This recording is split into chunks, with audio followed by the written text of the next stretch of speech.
তাফসীরের ভিতরে আমি দেখলাম কোন বক্তা যদি শ্রোতার মন জয় করার জন্য কোনো কথা বলে, দর্শককে খুশি করার জন্য সে যদি বক্তৃতা করে, তাফসীরের ভিতরে আমি দেখলাম তার মতো নির্লজ্জ বক্তা কেউ হতে পারে না। এই কথাটি কোনো সাধারণ মানুষ বলে নাই, এই কথাটি কোনো সাধারণ মানুষ বলে নাই, এই কথাটি বলেছেন সাইয়্যিদ আবুল আলা মওদুদী রাহিমাহুল্লাহ।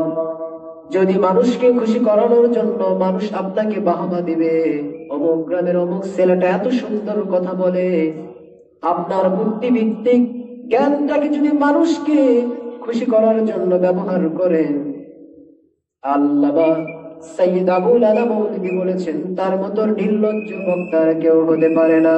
আমাদের জীবনের সমস্ত কাজকর্ম হবে আল্লাহকে খুশি করার জন্য।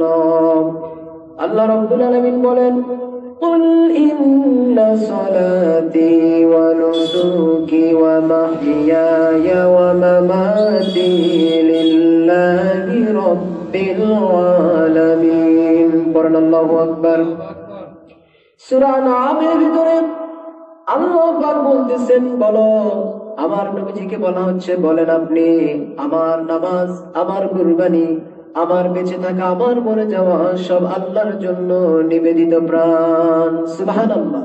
কাকে খুশি করার জন্য বলবো?